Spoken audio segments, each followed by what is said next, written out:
La grâce de Dieu vous soit grandement multipliée pour chacune de vos vies.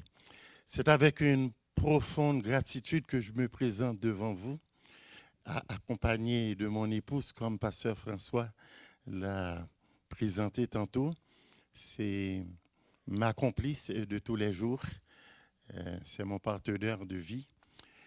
Euh, si vous vous demandez comment ça se fait que je sois marié à une aussi belle femme, eh bien, je peux vous mettre dans le secret. C'est que le jour de notre mariage, Edel, ma femme, était en état d'ébriété. Et le temps qu'elle retrouve sa lucidité, elle avait déjà dit oui, je le veux. Et me voici. Donc le Seigneur nous a vraiment bénis. Et en plus des 8 enfants, il nous a donné pour l'instant 9 petits-enfants. Et merci, gloire à son nom. Je vous transmets aussi les salutations de notre assemblée, de mon assemblée personnelle, les salutations de notre pasteur principal, M. Sylvain Turgeon. Je bénis le Seigneur puisqu'il y a une amitié qui est en train de se tisser entre nos deux assemblées. Nous espérons que ça ira jusque dans des relations humaines tissées, serrées et que vraiment que nous intercédions chacune de nos assemblées respectives pour nos besoins et nos objectifs communs. Et je sais que Dieu le fera. Et lorsque j'ai parlé à Pasteur François pour savoir dans quel filon que Dieu l'avait placé pendant les semaines antécédentes, et il m'a parlé de l'inventaire de la foi et aussi s'examiner soi-même, faire un examen sur soi-même. Alors, une chance que j'étais au téléphone, il ne m'a pas vu. J'ai fait 2 pas de reculons. Parce qu'avant de vous dire quoi que ce soit sur un examen de votre vie, il faut bien que je commence à faire la propre inventaire de ma foi et le propre examen de ma vie, de mon cœur devant Dieu. Et je me suis prêté à l'exercice. C'est un saint exercice à faire quotidiennement, à faire régulièrement. Et j'ai vu, je vous l'avoue candidement, que je n'avais pas fait cet exercice-là depuis un petit bout. Et je me suis prêté à faire l'inventaire de ma foi. On voit qu'est-ce que Dieu veut que je mette en priorité, tout cela. Et à un moment donné, je découvre que je suis un homme qui aime le confort. Je sais que vous n'aimez pas ça, vous. Et je sens que Dieu veut me parler là-dessus. Et les jeudis, on a un rendez-vous hebdomadaire avec les retraités. Et puis, il y avait un dénommé pasteur Michel Foissan qui, justement, imaginez-vous, sur quoi qu'il prêche? Eh bien, sur le danger d'un chrétien de tomber dans un confort, sur le danger que l'Église recherche le confort. Et puis là, j'ai dit, Seigneur, eh bien, tu veux parler à mon cœur. Ça a commencé par Pasteur François qui me soumet cette idée. Je trouve des bobos sur lesquels je dois m'attarder et tu confirmes ça par un autre serviteur. Ben, je capitule, Seigneur. Je te laisse carte blanche pour transformer ma vie dans ce domaine-là. Et là, lorsqu'on regarde le fait d'être dans le confort, certains ont dit que le confort, eh bien, ça amène que c'est la place où il n'y a pas de risque, il n'y a pas de douleur, il n'y a pas de blessure, il n'y a pas de danger. En fin de compte, il n'y a rien qui arrive. D'autres ont dit que le confort nous amène à perdre de l'intérêt, à perdre de l'intérêt sur les choses de Dieu, sur l'honneur de le servir. On devient complaisant, on devient familier. Et comme notre sœur avait dit tantôt, nous ne réalisons pas l'immense privilège qu'on puisse chanter pour Dieu. Et j'irai peut-être un peu plus loin. C'est peut-être un privilège que les anges n'ont même pas. Parce que c'est dans nos chansons qu'on dit que les anges chantent. C'est nullement écrit dans la Bible. On nous dit qu'ils louent le Seigneur, qu'ils proclament la sainteté. Saint, saint, saint. Peut-être que c'est eux qui ont commencé le rap. Donc, peut-être que les rappeurs ont s'inspiré d'eux. Mais il n'y a nulle part qu'on dit qu'ils chantent. C'est peut-être, je dis bien, une exclusivité qui nous appartient à nous, de s'exprimer devant Dieu. Donc, c'est un énorme privilège de le faire dans cette dimension où ce que tous les fibres de notre âme, tous les fibres de notre cœur se mettent ensemble pour louer le Seigneur dans une harmonie parfaite. Et, d'autres personnes sur le confort ont dit que eh bien, ça peut amener, c'est là où il y a peu de victoire dans une vie spirituelle et même que beaucoup de défaites arrivent là. Alors, lorsque j'entends cela, pour un homme qui aime le confort, j'ai dit, ce prédicateur, il est venu détruire ma vie finalement. Mais c'est ça que Dieu voulait faire. Détruire cette vie qui n'est pas plaisante à ses yeux pour mieux me reconstruire. Et lorsqu'on regarde le confort, c'est quoi le piège qu'il y a là-dedans? C'est que le confort ne se manifeste pas par, je sais pas, des manifestations démoniaques. Pas du tout. Ça ne nous agresse pas. Au contraire, ça vient nous flatter dans le sens du poil. Ça nous apprivoise tranquillement. C'est comme un genre de tranquillisant anesthésique qu'il nous injecte. On se complaît là-dedans, on devient familier. À un moment donné, on s'endort dans notre foi. Et on ne s'en rend pas compte. Et même que des fois, lorsqu'on devient, comment je pourrais dire, il y a une expression pour ça, lorsqu'on a des addictions, on peut même développer une addiction par rapport au confort. Et des fois, lorsqu'on vous aborde ou lorsqu'on nous aborde, sur notre front, il y a une pancarte qui est écrite « Prière de ne pas déranger ». Je suis confortable. Donc, ça amène des assoupissements dans notre vie. Alors, le défi est quand même à la hauteur de Dieu. Lorsqu'on constate des choses dans notre vie, lorsqu'on fait un examen de conscience, on voit qu'il y a des choses qu'on fait qu'on n'aimerait pas faire. On ne veut pas faire cette chose-là, l'apôtre Paul le dit, je veux faire le bien, mais le bien n'habite pas en moi. Et lorsqu'on se rend compte qu'on est en train de faire quelque chose qu'on ne veut pas faire, ça devient évident. On va pousser un cri de détresse à Dieu.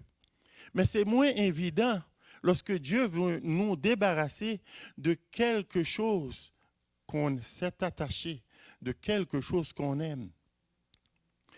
Ce n'est pas que le confort soit mauvais, c'est l'amour du confort qui est mauvais. C'est tout comme l'argent.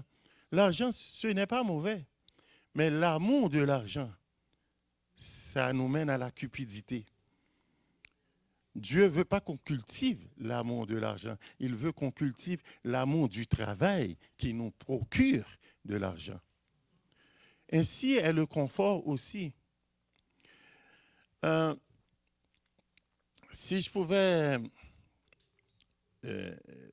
regarder le peuple de Dieu, Israël, une des choses qu'on peut voir dans le confort, et ça, ce n'est pas moi qui le dis, mais c'est quelque chose de vrai, c'est que lorsqu'un chrétien tombe trop dans le confort, il ne pourra pas faire des choses extraordinaires avec Dieu. Et en tant qu'assemblée, vous êtes destinés à faire des choses extraordinaires avec Dieu. Il y a un appel sur votre vie en tant qu'assemblée à faire des choses extraordinaires avec Dieu. Souvenez-vous du peuple d'Israël dans le désert. Souvenez-vous du peuple d'Israël plus tard où il est encerclé d'ennemis. Eh bien, le psalmiste va faire une déclaration extraordinaire. Il dit, avec Dieu, nous ferons des exploits. Remarquez bien le thème. Il ne dit pas avec nous, Dieu fera des exploits. C'est pas ça qu'il dit. De toute façon, les exploits de Dieu, la création, il l'a fait sans nous. On n'existait même pas lorsqu'il a fait ses exploits. Mais c'est avec Dieu. Et puis, qui fera ces exploits-là? C'est nous. C'est nous, N-O-U-S. Mais avec Dieu. Et pour faire ces exploits-là, il faut accepter que Dieu nous sorte de notre zone de confort. Et lorsqu'il le fait, ça déstabilise beaucoup. J'ai été très déstabilisé cette semaine. Mais lorsque Dieu te sort de ta zone de confort, il te donne aussi du réconfort. Et laissez-moi vous raconter, probablement vous avez déjà entendu ce témoignage. C'était un homme dans une assemblée. Cet homme-là était comme un homme à tout faire. Il était toujours prêt à servir. À chaque fois qu'il y avait un petit pépin, c'est lui qu'on appelait le premier pour venir régler la situation. Il était fidèle dans ce qu'il faisait. L'assemblée pouvait remarquer son dévouement par rapport à cela. Et à un moment donné, le pasteur de l'assemblée appelle cet homme et le convoque à son bureau. Le pasteur voulait remercier cet homme pour son implication. Alors que le pasteur commence à remercier cet homme-là dit « Non, non, non, non, non, non, s'il te plaît. C'est parce que vous ne savez pas pour quelle raison que je fais toutes ces choses-là. Si tu savais, pasteur, pour quelle raison que je fais tout cela, tu ne serais pas pressé à me féliciter. » Et là, le pasteur lui dit, ben, crache le morceau. Il dit, pasteur, je fais tout cela parce que je voulais me paraître indispensable à l'Église parce que je ne veux pas aller en mission. Parce que c'est une Église missionnaire qui envoie des missions. Il ne veut pas aller en mission. Il fait tout ce qui est possible à l'Église pour ne pas aller en mission dans un autre pays parce que ça le déstabilise. Effectivement, lorsqu'on s'en va en mission, c'est déstabilisant. Lorsque moi, je suis retourné en mission dans mon propre pays et j'étais déstabilisé. Imaginez-vous pour les autres. Premièrement, moi, je n'ai pas connu ça, mais il y avait la barrière linguistique. Il y a la nourriture, dans notre cas, qui est un petit peu épicée. Mais ça ne me dérangeait pas parce que la bouteille de Tabasco, c'est comme du jus d'orange pour nous autres. Donc, mais il y a plein d'autres facteurs. Et on est en groupe, il faut se lever ensemble. On prie ensemble, on fait la dévotion ensemble. Et puis, monsieur avait ses propres heures, ses propres habitudes, ça vient le bouleverser. Et qui puisait, lorsque tu rentres en mission, tu ne sais pas où est-ce que tu vas dormir. Et puis, des fois, on te donne 3 cochambreurs qui ronflent avec une puissance extraordinaire. Tu es complètement déstabilisé. Moi, j'ai vécu cela. Et je n'avais jamais rencontré cela. On m'a mis dans une chambre avec quelqu'un qui ronfle. Il ne ronflait pas fort. Mais ce que j'ai remarqué, c'est qu'il avait une séquence dans son ronflement. C'est comme s'il avait de l'imagination dans son ronflement. J'ai dit, mais ce n'est pas possible. Il commençait... Et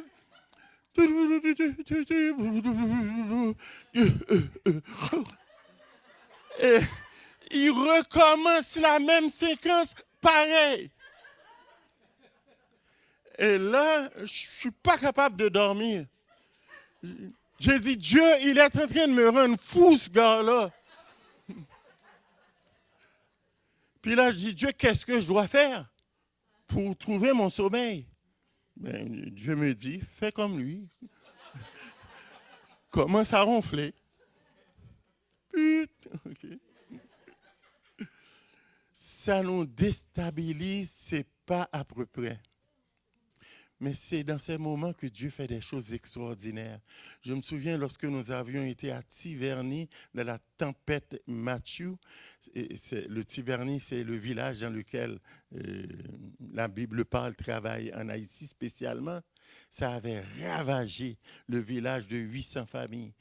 Toutes les maisons ont été détruites. Les toits de maisons ont été détruites. Et c'est là qu'en s'en allant en mission, Dieu va nous permettre de faire quelque chose d'extraordinaire. Il va nous permettre de rebâtir tout un village, de rebâtir les maisons et elles seront plus belles qu'auparavant, de rebâtir les toits, de redonner de l'espoir et d'apporter l'évangile aux pauvres. C'est lorsque Dieu nous brise de notre confort qu'on va pouvoir faire avec lui des choses extraordinaires. Et vous, ici, vous êtes appelés, vous êtes voués à un destin extraordinaire, de la condition que vous acceptez que Dieu vous brise dans votre confort.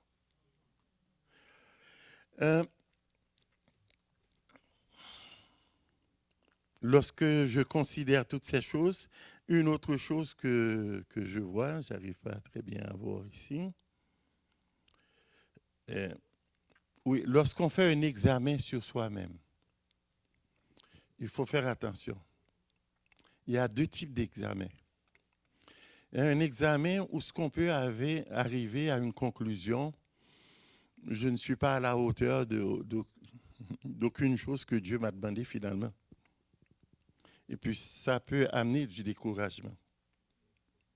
Ça peut amener à nous dire, je suis bon à rien, je suis disqualifié. On peut même devenir soit extrêmement sévère dans l'auto-jugement à nous-mêmes ou on essaye de s'auto-justifier. Dans les deux cas, ce n'est pas l'élément qu'il faut rechercher. À se demander si je suis à la hauteur. Non. Le but d'un examen sur soi, Pasteur François l'avait dit la semaine dernière, j'ai eu le privilège d'écouter son message, c'est le but, c'est de devenir la personne qu'on doit devenir en Jésus-Christ.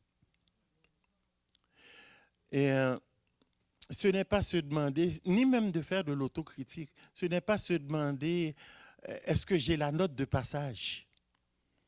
Ben, je veux vous le dire tout de suite, non, nous n'avons pas la note de passage. Pourquoi? La note de passage est de 100% devant Dieu. Et c'est Jésus-Christ qui l'a accompli pour nous. Nous ne pouvons pas atteindre la note de passage. Seul Christ le fait pour nous. Mais c'est de travailler vers une maturité par la maturation, c'est-à-dire Dieu qui transforme notre vie. Et des fois, il faut passer par des examens de conscience. Il faut faire une auto-évaluation. Il y a quelqu'un qui l'a fait, mais avec le concours de Dieu. Ce n'est pas quelque chose que vous devez faire sans Dieu. On peut s'auto-évaluer, mais dans la lumière de Dieu, avec Dieu, dans sa présence. Et j'aimerais que nous lisions ensemble le psaume 139, les versets 23 et 24. Nous le connaissons tous. C'est une prière. Sonde-moi, ô Dieu, et connais mon cœur. Éprouve-moi et connais mes pensées. Regarde si je suis sur une mauvaise voie et conduis-moi dans la voie de l'éternité. Pour moi, c'est peut-être la prière la plus intelligente qu'un chrétien puisse faire. Et nous ne le faisons pas souvent.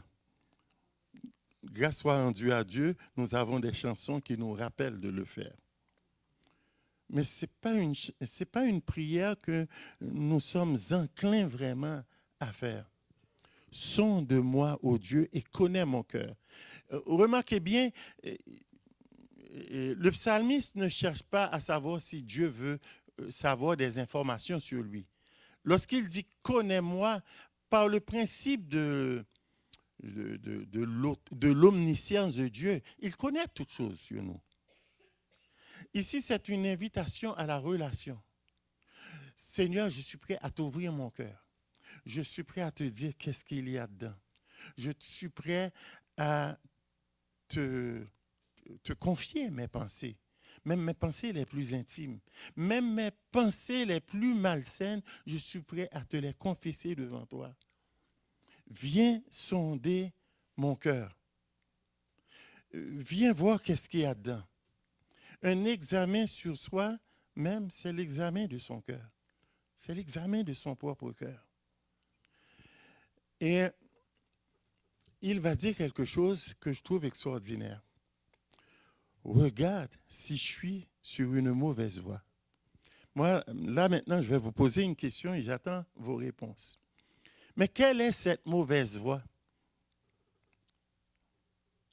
que le psalmiste veut parler? Quelle est cette mauvaise voie?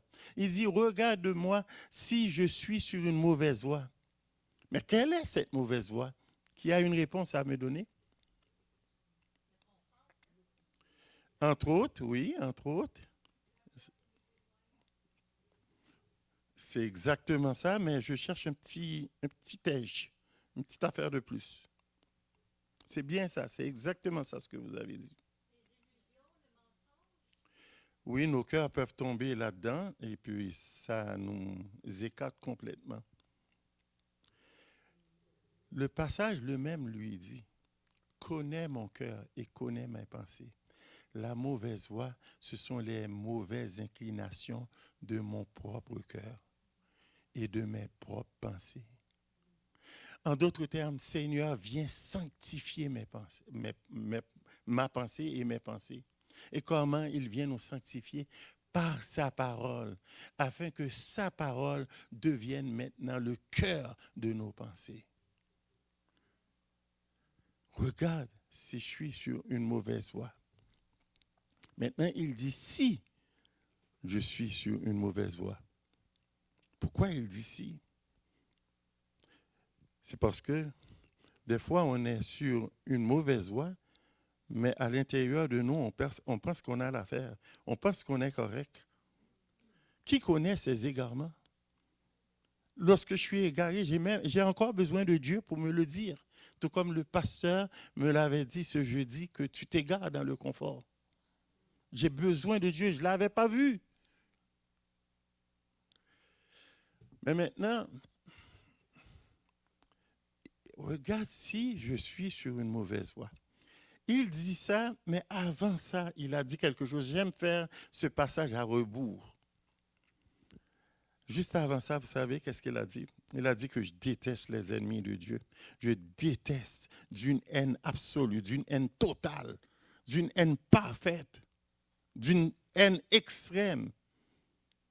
Ceux qui profanent le nom de Dieu, ceux qui ont du dégoût pour Dieu, moi aussi je les dégoûte. C'est ce qu'il a dit avant cela. Je déteste ceux qui sont dans l'autre camp.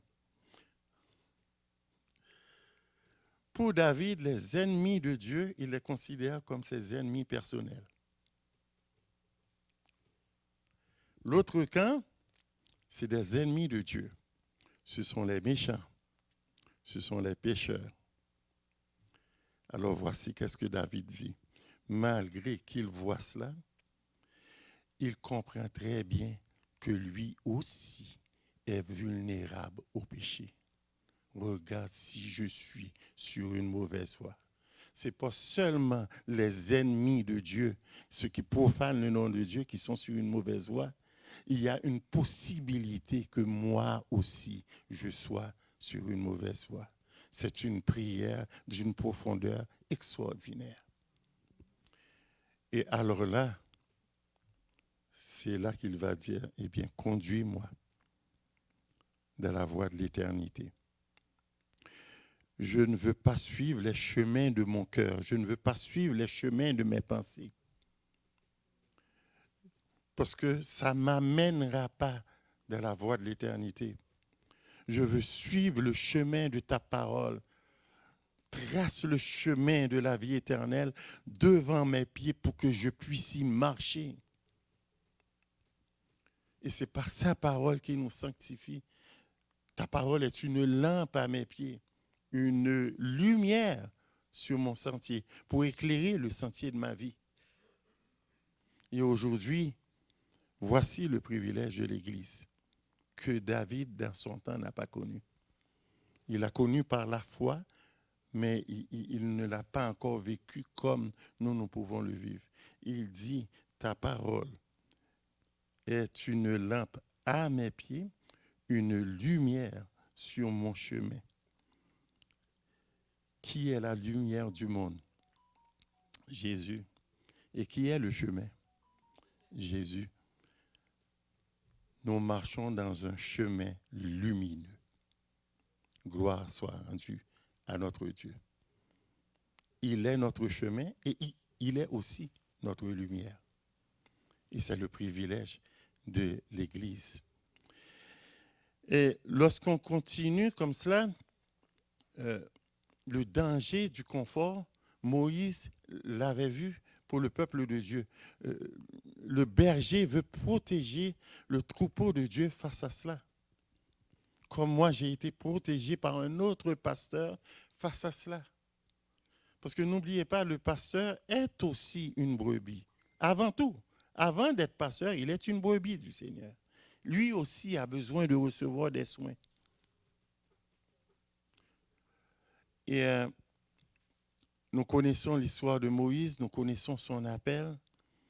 Le peuple qui était en esclavage, Dieu l'a fait une promesse que tu connaîtras un confort matériel, un confort spirituel supérieur à ce que tu vivais en Égypte. Et le peuple est tombé dans ce qu'on appelle l'ingratitude la plus complète, cherchant querelle même à Moïse. Et qu'est-ce que Dieu va faire? Il prend une bande d'esclaves qui n'ont pas beaucoup de connaissances de la vie. Il va leur donner sa loi. Pourquoi il donne sa loi? Afin que le peuple puisse pour la première fois goûter à ce qu'on appelle la réelle liberté. C'est une gang d'esclaves. Ils ne connaissent pas c'est quoi la liberté. Ils peuvent aller entrer dans cette liberté n'importe comment. Ils peuvent même aggraver les choses. Dieu va leur donner cette loi, la loi, sa loi, pour les rendre réellement libres. Et le peuple souvent est tombé dans l'oubli des ordonnances de Dieu. Et il se complaît. Et à chaque fois, et même si Moïse connaissait l'avenir de ce peuple par prophétie, il savait que ce peuple allait abandonner encore une fois le Seigneur, mais il a tout fait pour que le peuple de Dieu ne s'endort pas, ne connaisse pas l'assoupissement dans sa foi, ne connaisse pas le confort. Le confort est, un jour, on va le connaître dans une vraie dimension, où il n'y aura aucun piège. Au ciel. Oh, on va être très confortable. Extrêmement confortable. Et ce confort-là ne sera pas un piège pour nous. Mais l'Église, notre vie, nous ne pouvons pas tomber dans le confort. Ça n'existe pas, l'Église de Christ confortable sur cette terre. Le confort veut nous quasiment, comment je pourrais dire ça, oui, nous endormir et voudrait nous éviter à connaître la persécution. Oui, parce que si je suis confortable, je ne veux pas connaître la persécution.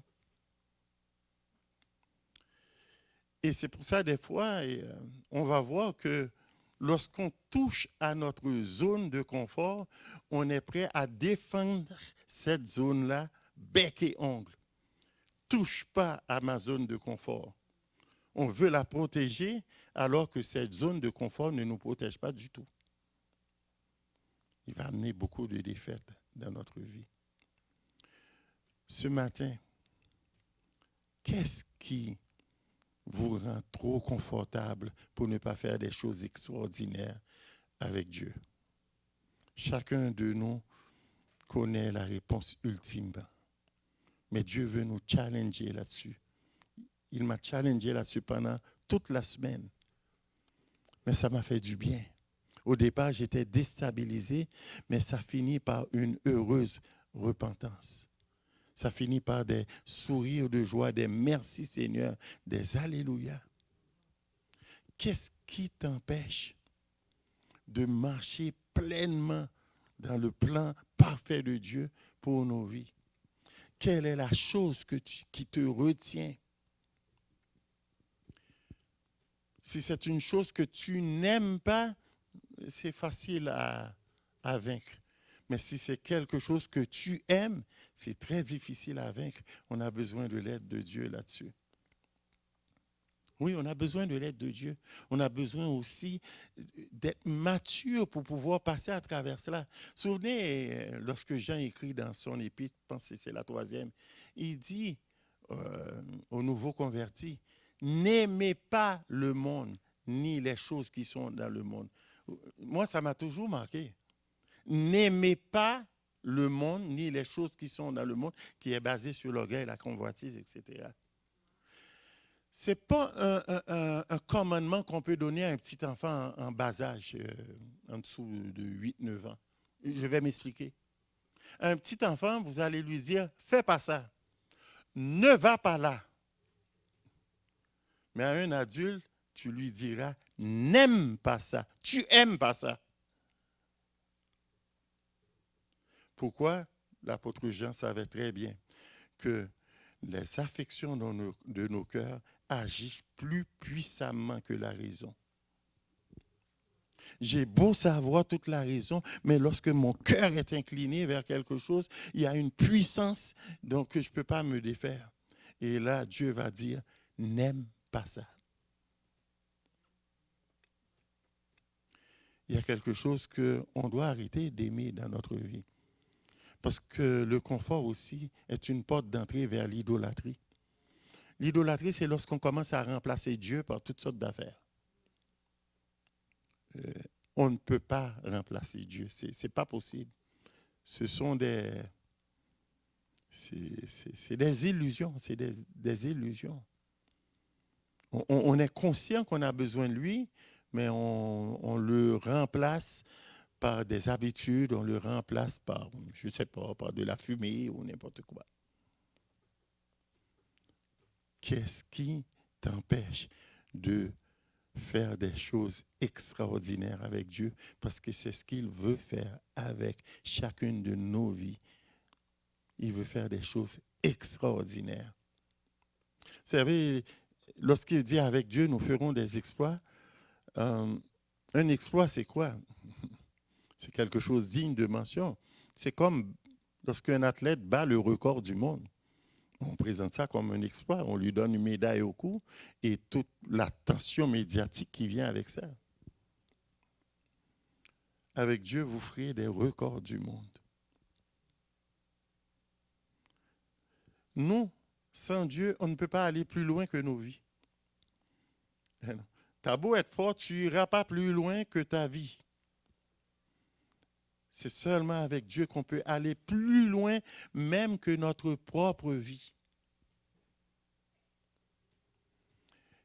Et l'Église d'aujourd'hui a grandement besoin de visitation du Seigneur, de révélation de la part du Seigneur. Lorsque je parle de révélation, pas de nouvelles révélations sur qui est Dieu, mais de révélation sur le plan parfait que Dieu a sur chacune de nos assemblées. Dieu veut voir le cœur de cette assemblée qui est en train de battre pour lui. Il ne veut pas que, c'est lorsqu'on fait un électrocardiogramme, puis lorsqu'on voit la petite ligne du cœur qui est droite comme ça veut dire quoi? Il est mort. Mais c'est de même, le chrétien, dans sa vie chrétienne, est mort lorsque son cœur ne palpite plus pour Dieu, l'encéphalogramme spirituel ne fait pas cela. Oui, des fois, il va faire cela en haut parce qu'on a connu une victoire avec Dieu. On a connu une délivrance avec Dieu. Il nous a sortis du pétrin. Des fois, il va faire ça aussi. On réalise qu'on a besoin de sa grâce. Le gars qui ne voulait pas aller en mission, Il avait dit tout simplement, je ne veux pas aller en mission parce que des fois, tout ce qu'on avait prévu, des fois, ça n'arrive pas. Moi, ça me déstabilise lorsque les choses que j'avais prévues n'arrivent pas. Laissez-moi vous dire, c'est le contraire, ça va faire. Lorsque la chose que, lorsque ce que tu avais prévu n'arrive pas, c'est là maintenant, tu es excité parce que tu veux voir qu'est-ce que Dieu va faire dans cette affaire-là. Moi, je ne l'avais pas prévu. Et puis c'est cette petite partie-là que tu vas t'empresser de témoigner lorsque tu reviendras chez toi. On n'avait pas prévu cela, Dieu nous a sortis de là. N'oubliez pas, avec Dieu, vous ferez des exploits et c'est vous qui les ferez. Et que continuez chaque jour à faire cet examen. Si on le fait chaque jour, ce ne sera pas pénible. Ça va être un exercice, c'est comme un athlète qui s'entraîne. Mais si on attend 6-7 mois et puis tout d'un coup, on veut faire cet exercice d'examen sur soi-même, on va trouver ça pénible. On va sentir le stress. Faites-le régulièrement. Prenez un petit temps avant le sommeil. Seigneur, est-ce que j'ai marché sur ta voie aujourd'hui? Est-ce que j'ai marché dans ton plan parfait? Quelle priorité que je dois renverser? Quelle chose que je dois abandonner? Et l'autre jour, jusqu'à ce que nous soyons faits à la stature de Christ. C'est le plan de Dieu pour nos vies, de nous amener à la stature parfaite de Christ. Et pour Dieu, c'est non négociable. C'est ce qu'il veut faire de nos vies. Alors que le Seigneur vous bénisse. Je remercie Pasteur François pour cette invitation et j'espère qu'il acceptera à son tour lorsque je l'inviterai à prêcher à mon assemblée locale. Merci.